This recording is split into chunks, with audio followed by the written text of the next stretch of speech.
오늘의 주요 뉴스입니다. 확진자 급증에 따라 정부의 코로나19 재유행 방역 대책이 나왔습니다. 고강도 사회적 거리두기 대신 자발적 거리두기와 4차 접종 확대가 핵심입니다. 하지만 시민들은 4차 접종에 대해 거부감을 보이는 등 불안과 우려의 시선을 보내고 있습니다. 제9대 익산시의회가 소수정당과의 협치와 소통을 강화하겠다고 약속했지만 벌써부터 우려의 목소리가 나오고 있습니다. 오늘 열린 익산시의회 임시회에서 일방적인 의장단 구성에 따른 협치 실종과 2차 추경 신속 처리로 집행부 견제가 약화될 수 있다는 지적이 나왔습니다. 월명산 전만대 건립이 5년째 터덕거리고 있습니다. 계획 변경만 지난 5년 동안 3차례나 바뀌는 등 갈팡질팡하고 있습니다. 군산시의회는 방만한 사업 계획을 질타하며 원점 재검토를 촉구했습니다.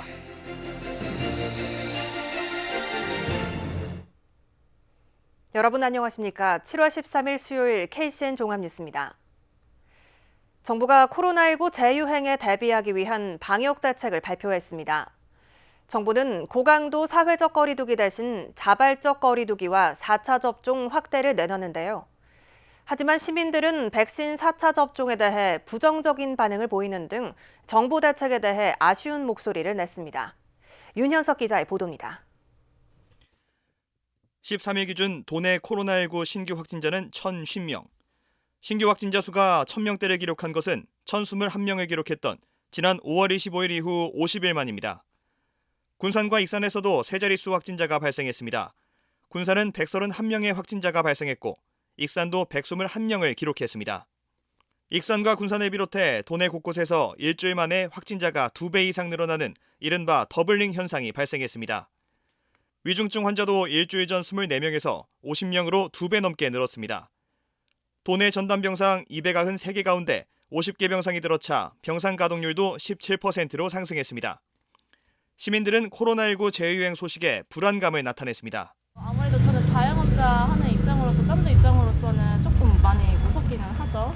직원들도 두는 입장에서 또 확산이 되거나 걸릴 경우에는 가게 영업하는 데 있어서는 좀 불편함이 많이 생기기 때문에 무섭기는 하죠. 방역당국은 코로나19 재유행 대비를 위한 방역 대책을 발표했습니다.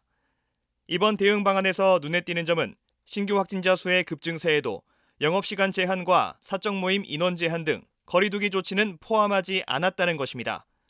대신 아프면 쉬기, 재택근무, 비대면 회의 활성화 등 자발적 거리두기를 강조했습니다. 또 그동안 60세 이상과 감염 취약시설 입소자, 면역 저하자이던 4차 백신 접종 대상을 50대와 18세 이상 기저질환자, 장애인, 노숙인 시설 입소자로 확대했습니다.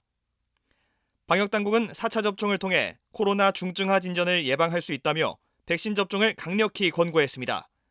하지만 시민들의 반응은 냉담했습니다. 그렇기 때문에 그냥 뭐 어디가 안 좋은 데지 그런 소리가 많이 들리니까 그게 좀 불안감이 들어요. 4차는 좀 생각해봐야 되겠지. 또 재유행 초입에 놓인 상황에서 강력한 거리두기 조치와 실외 마스크 착용 의무 부활 등 예방책은 제시되지 않아 효과가 있을지 의문을 표하기도 했습니다. 코로나19 재유행의 기로에서 백신 접종 권고와 자율 방역을 대책으로 발표한 방역당국. 코로나19 재유행을 막을 수 있을지 불안과 우려의 목소리가 나오고 있습니다. KCN 윤현석입니다. 국내 코로나19 신규 확진자 수가 급증해 63일 만에 4만 명대를 기록했습니다. 중앙방역대책본부에 따르면 오늘 0시 기준 국내 코로나19 신규 확진자는 4만 260명으로 집계됐습니다. 감염 경로는 국내 발생 3만 9,868명, 해외 유입 398명입니다. 위중증 환자 수는 67명을 기록했고 사망자는 12명 늘었습니다. 내일부터 대조기가 시작됨에 따라 위험주의보가 발령됐습니다. 국립해양조사원에 따르면 대조기인 14일부터 18일까지 군산 해상의 수위는 7.49m까지 상승할 것으로 예상됩니다. 이에 따라 군산해경은 연안 사고 예방이 중요하다며 위험주의보를 발령했습니다. 위험주의보는 기상 악화나 자연재난 등으로 연안 해역에서 안전사고 발생 우려가 높아졌을 때 발령됩니다. 군산형 일자리 참여 기업인 에디슨 모터스가 매물로 나왔습니다. 투자은행 업계에 따르면 에디슨 모터스는 매각 자문사의 KRN 파트너스를 선정해 비공개로 매각에 착수했습니다. 매각 대상은 에너지솔루션즈가 보유한 에디슨 모터스 지분 82.3%와 에디슨 모터스 회장 지분 2.6%로 전해졌습니다. 이번 매각은 에디슨 모터스가 쌍용차를 인수하는 과정에서 인수 잔금을 납입하지 못해 이뤄진 것으로 분석됩니다. 전북의 국민연금 월 평균 수령액이 전국에서 가장 낮은 것으로 나타났습니다. 어제 민주당 김회재 의원이 국민연금공단에서 받은 자료에 따르면 올해 2월 기준 전북의 국민연금 월 평균 수령액은 50만 3,200원입니다. 가장 많은 수령액을 받는 지역은 울산으로 75만 7,200원으로 나타났습니다. 이어 세종 61만 800원, 서울 60만 4,700원 등입니다. 김 의원은 지역의 질 좋은 일자리가 부족해 발생하는 소득 격차가 노후 보장 수준에까지 영향을 미치고 있다고 지적했습니다. 농촌진흥청이 새만금에서 간척지를 활용한 경관 화훼 연구를 시작합니다. 농촌진흥청은 새만금 간척지 9,917제곱미터의 경관 화훼 시험 재배지를 조성하고 국내외 화훼류를 활용한 3가지 주제의 화단을 조성했습니다. 연구진은 간척지의 토양 염도를 10% 이상 낮추기 위해 왕겨와 볏짚을 이용했습니다. 농촌진흥청은 시험 재배지에서 대규모 경관 화단 이용 가능성과 기호도 등을 조사해 활용 방안을 모색할 계획입니다. 제9대 익산시 의회가 집행부 견제와 감시라는 본연의 역할에 최선을 다하고 소수 정당과의 소통을 강화하겠다고 약속했지만 벌써부터 쓴소리가 나오고 있습니다. 오늘 열린 제244회 익산시 의회 임시회에서 일방적인 의장단 구성에 따른 협치 실종과 익산시 2차 추경 신속 처리로 집행부 견제가 약화될 수 있다는 우려가 제기됐습니다. 최종호 기자입니다. 제9대 익산시의회 의원 25명 중 무소속과 소수정당은 5명. 전반기 의장단 선출을 놓고 소수정당 배려와 협치는 실종됐다는 주장이 나왔습니다. 손진영 진보당 의원은 제244회 익산시의회 임시회 5분 발언을 통해 시의회 의장단 선출을 2개 지역구별로 나눠서 맡는 민주당의 관행은 잘못됐다고 지적했습니다. 특히 소수정당과 무소속 의원들은 전반기 의장단 구성 과정에 배제되면서 어떤 정보도 알 수 없었다고 하소연했습니다. 잘못된 관행은 더 이상 이제 의회 운영의 규범이 될 수 없다고 생각합니다. 본 의원은 이번 의장단 구성 과정을 교훈 삼아 후반기에는 후보 등록 절차에 따라 투명하고 민주적인 과정이 되었으면 합니다. 익산시의회 임시회 일정 변경도 도마에 올랐습니다. 최근 익산시는 다음 달로 예정됐던 2차 추경 심의를 이달에 끝내줄 것을 시의회에 요청했습니다. 이에 대해 익산시는 정부 추경에 따른 국도비 변경과 코로나19 민생안정 예산 집행, 시장 공약사업 신속 추진 등을 위해서라고 밝혔습니다. 익산시의회는 이를 받아들여 오는 25일부터 닷새간 제245회 임시회를 열고 추경 예산을 처리하기로 했습니다. 상황이 이러자 2,400억 원 규모의 추경 예산을 제대로 살펴볼 수 있는 시간이 부족해 졸속 심의가 이뤄질 수 있다는 우려를 사고 있습니다. 때문에 국도비 변경 예산은 시급성을 감안해 심의를 앞당긴다고 해도 민생 관련 예산과 시장 공약사업 예산 등은 다음 달로 심의를 미루자는 제안이 나왔습니다. 예산이 낭비되지 않고 적재적소에 편성될 수 있도록 시의회가 충분히 따져보고 검토해야 할 시간을 확보해야 한다는 겁니다. 바로 7월 25일에 2,400억으로 추정되는 추경 예산을 처리하겠다고 요청한 것은 의회의 기능을 약화시킬 수 있고 졸속 심의가 이루어질 수 있는 제안입니다. 새로운 변화와 소통을 강조한 익산시의회. 하지만 소수정당과의 협치는 없고 민주당 소속 단체장의 공약사업이 포함된 2차 추경 예산까지 신속하게 처리하기로 하면서 벌써부터 쓴소리가 나오고 있습니다. KCN 최정호입니다. 제244회 익산시의회 임시회가 오늘 일정을 시작했습니다. 임시회 첫날인 오늘 김경진 의원은 5분 발언을 통해 토양 개량제 문제 해결과 대책 마련을, 박종대 의원은 원도심 행정복지센터의 편의시설 확충을 촉구했습니다. 손진영 의원은 익산시 의회 원구성 과정과 익산시의 임시회 변경 요청의 문제점을 언급했습니다.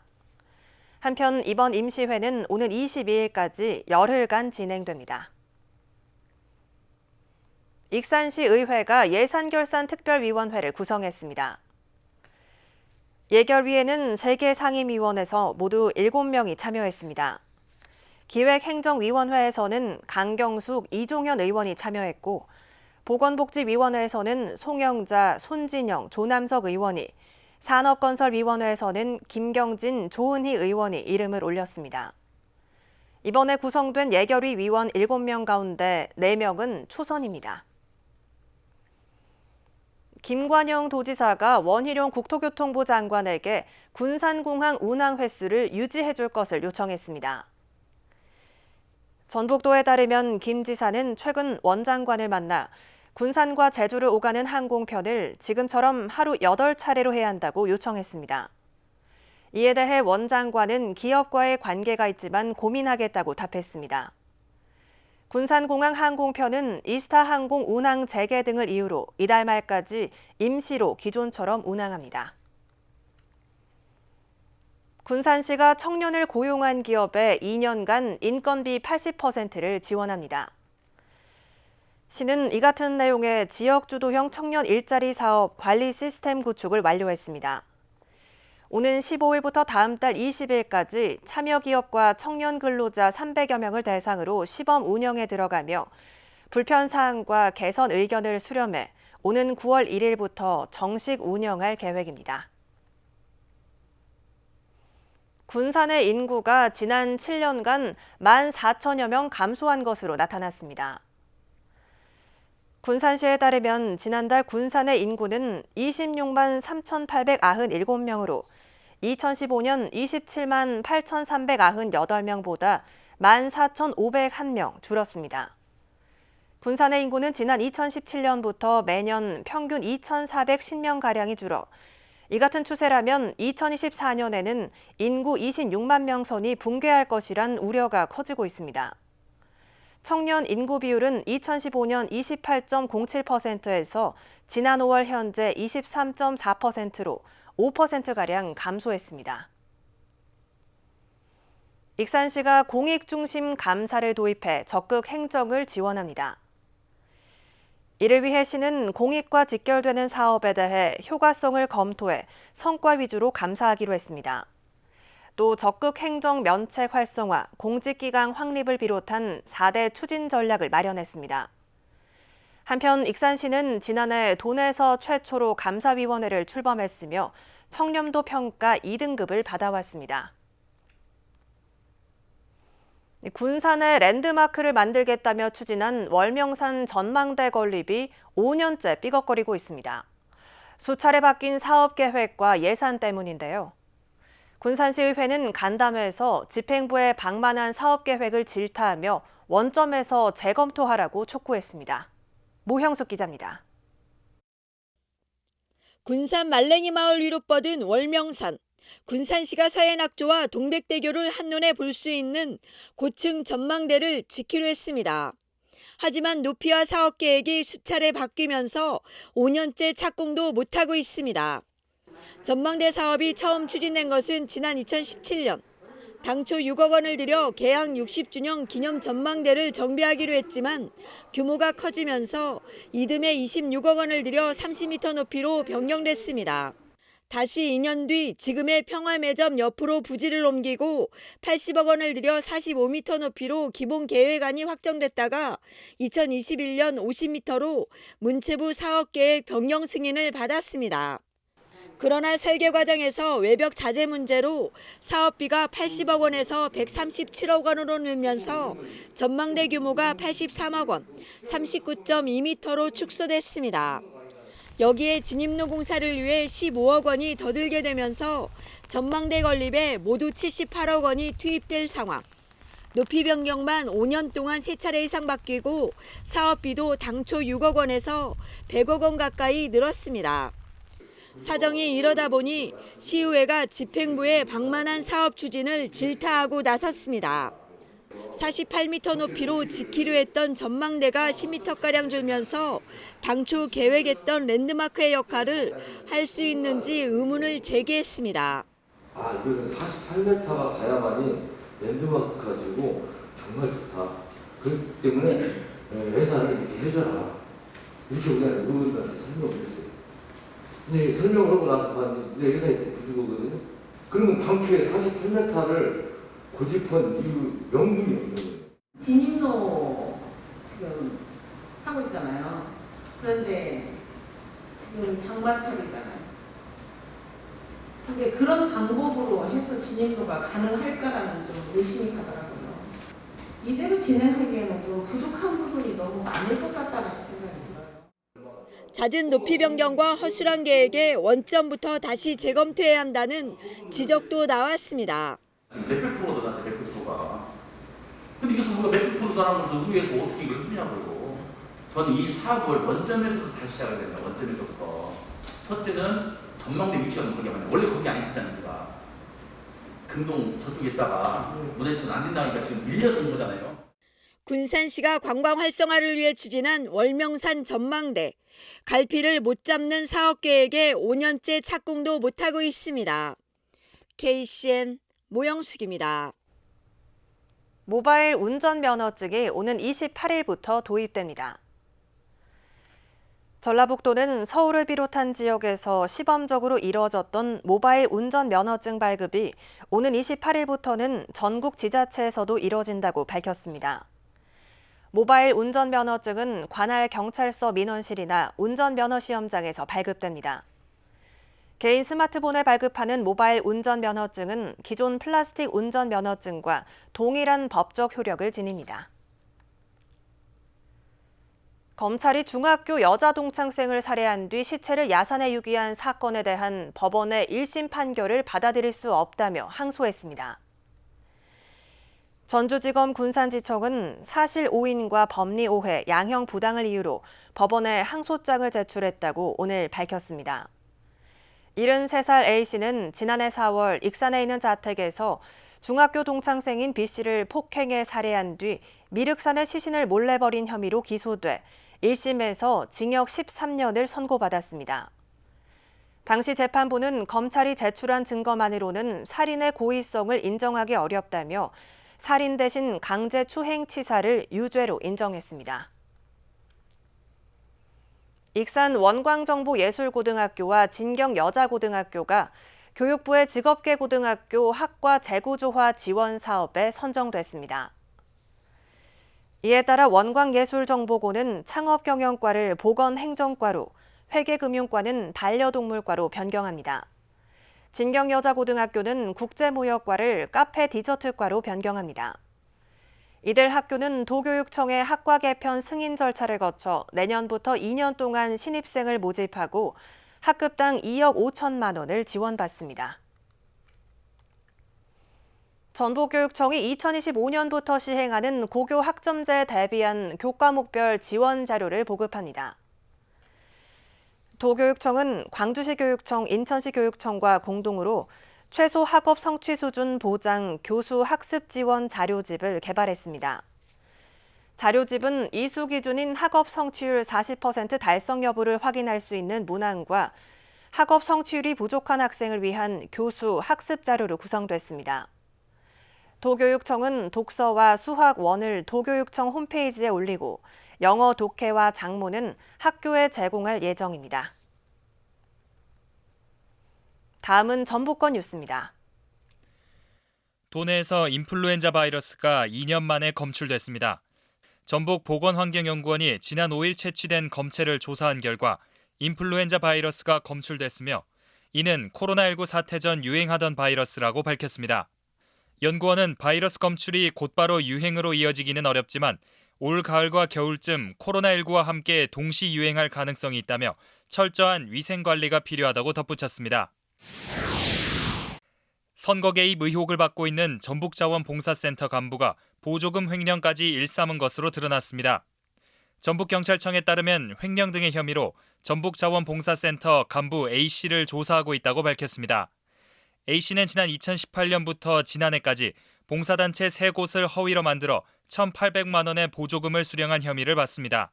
A씨는 각종 봉사활동에 참여한 것으로 꾸미고 다른 단체의 사진을 끼워 넣는 등 허위 보고서를 작성한 것으로 드러났습니다. 지방선거 당시 가정집을 돌며 명함을 건넨 고창군 의원이 검찰에 넘겨졌습니다. 고창경찰서는 공직선거법 위반 혐의로 고창군 의회 A 의원을 검찰에 불구속 송치했다고 밝혔습니다. A 의원은 지난 4월 초 예비후보 신분으로 고창 고수면 일대 가정집을 돌며 자신의 명함을 나누어 준 혐의를 받고 있습니다. 공직선거법에 따르면 호별로 방문해 투표 참여를 권유하는 행위는 할 수 없습니다. A 의원은 경찰 조사에서 혐의를 인정한 것으로 알려졌습니다. 지금까지 전북권 뉴스 이승원입니다. 익산문화관광재단이 2022 익산 서동축제 서동선화 주니어 선발대회 참가자를 모집합니다. 문화관광재단은 전라북도 출생자이거나 현재 도내 주소를 둔 4세에서 7세 어린이를 대상으로 다음 달 5일까지 참가 신청을 받는다고 밝혔습니다. 예선은 다음 달 19일 열릴 예정으로 본선은 오는 10월 1일 익산 서동축제에서 치러집니다. 서동선화 주니어 선발대회에는 해마다 100명 이상이 참가하고 있습니다. 익산 인하공원에 밤 산책을 즐길 수 있는 휴식 공간이 생겼습니다. 익산시는 인하공원에 솜리메타 누리길에 야간 경관 조명을 설치했습니다.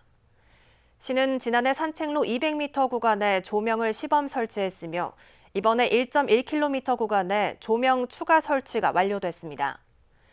운영 시간은 매일 일몰 때부터 밤 11시까지입니다. 한편 솜리 메타 누리길은 전라선 패선 부지에 메타세콰이어 나무를 심어 조성한 도심 속 숲길로 시민들의 산책로로 운영되고 있습니다.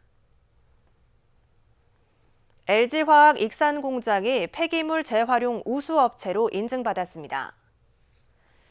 LG화학 익산 공장과 나주 공장은 글로벌 안전과학회사 UL솔루션스의 폐기물 매립 제로 인증을 획득했습니다. 익산 양극재 사업장은 제조 과정에서 버려지는 세라믹 용기를 전량 재활용해 지난해 발생한 폐기물 2,100톤 가운데 96%를 재활용했습니다. 이는 국내 화학제품 제조 사업장 재활용률 평균인 61%보다 30% 이상 높은 수준입니다. 다음은 우리 동네 소식입니다.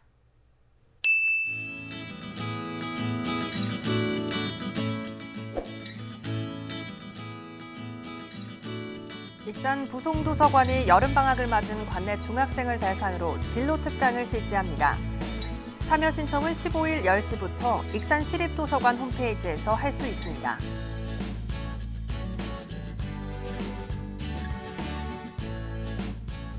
군산시 농업기술센터가 드론 보유 농가와 도열병 다발생 지역 농업인 100여 명을 대상으로 벼병해충 종합방제 특별교육을 실시했습니다.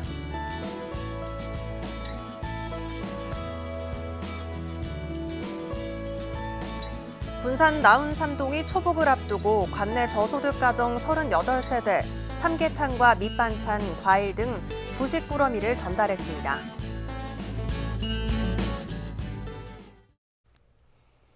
이어서 내일의 날씨입니다.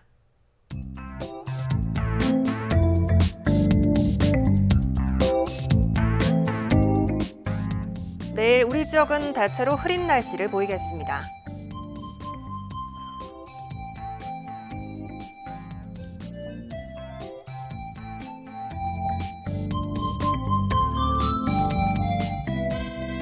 내일 우리 지역은 흐리고 곳에 따라 비가 내리겠고 낮 최고 기온은 32도로 예상됩니다.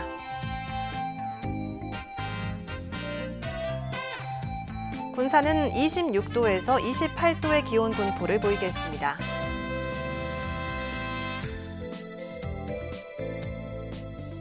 익산은 대체로 흐린 가운데 낮 최고 기온이 28도로 예상됩니다.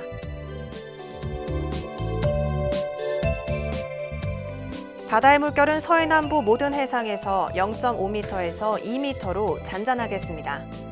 날씨였습니다.